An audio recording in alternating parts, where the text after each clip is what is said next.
kepercayaan penuh kepada institusi perundangan, juga keperluan perincikan panduan 3R. Antara perkara yang dapat perhatian di Dewan Negara hari ini. Perkembangannya bersama Atikah Makta. Atikah, teruskan.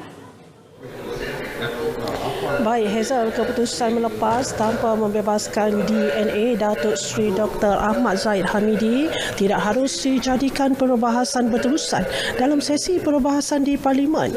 Perkara itu ditegaskan Senator Abun Sun Aib. Beliau juga menyokong kenyataan Perdana Menteri yang tidak pernah campur tangan dalam kes berkenaan selain meminta rakyat menaruh kepercayaan sepenuhnya kepada institusi perundangan negara. Sekarang yang ada adalah kerajaan yang justru itu saya berharap supaya rakyat di negara ini menaruh kepercayaan dan memulakan satu SOP yang baru untuk menghormati pengasingan kuasa di dalam negara ini, iaitu Parlimen, Eksekutif dan Mahkamah ataupun Judiciary. Isu agama, bangsa dan institusi Raja 3R turut disentuh Senator Abun.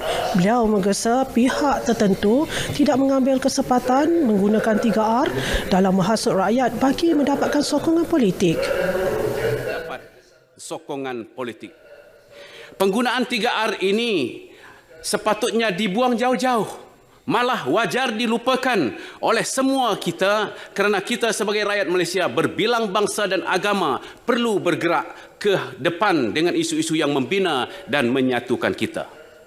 Ke bawah Duli Yang Maha Mulia Seri Paduka Baginda Yang di-Pertuan Agong pernah bertitah semasa merasmikan program perpaduan di Kuching, Sarawak pada 20 hari bulan Mei 2023 yang lalu supaya kerajaan jadikan perpaduan aset paling utama negara.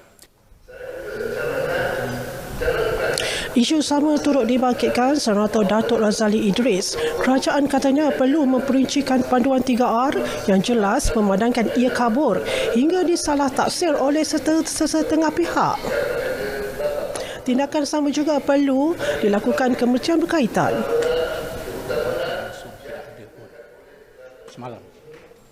Jadi pohon kementerian berkaitan untuk menjawab soalan ini. Memberi penjelasan yang sejelas-jelasnya di mana boleh, di mana tak boleh berkaitan dengan 3R.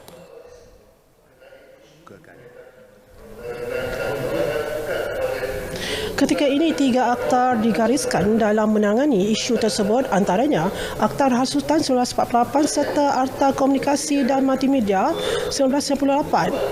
Dalam perkembangan lain, mekanisme terbaik perlu diwujudkan bagi menyelesaikan isu bekalan makanan yang berkurangan dalam negara.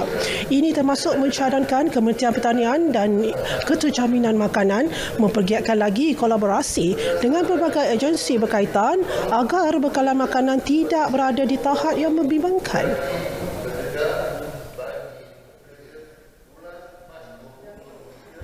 Harga beras naik. Semakin naik. Tok Seri Speaker. Bekalan beras tempatan berkurangan sehingga timbul panik kepada rakyat. Orang yang berniaga malahan di peringkat negeri-negeri sudah tidak mencukupi untuk mengendalikan masalah makanan asasi negara kita. Jadi timbul persoalan yang besar. Apa sudah jadi dengan sekuriti makanan negara? Diskriminasi terhadap pelajar kurang upaya OKU perlu dihentikan. Tegas Senator Ihsania Jacobs, OKU wajar mendapat tempat di institusi pengajian tinggi. Kekurangan golongan itu tidak boleh dijadikan alasan untuk menafikan hak mereka menyambung pelajaran ke peringkat lebih tinggi.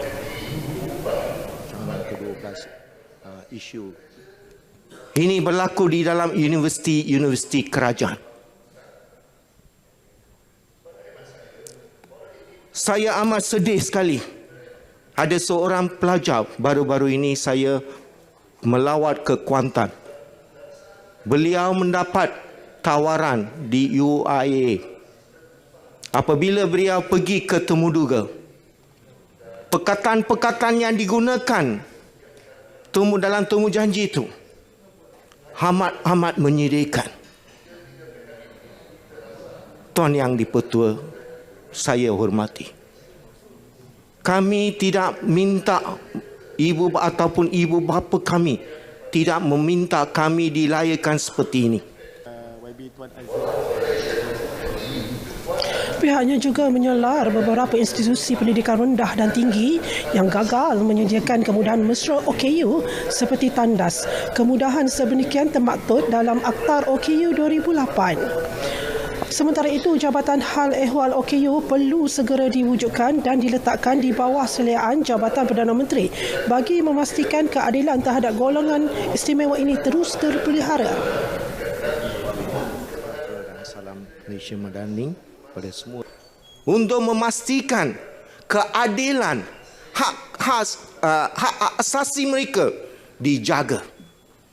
Dan jabatan ini mesti diterajui oleh golongan istimewa.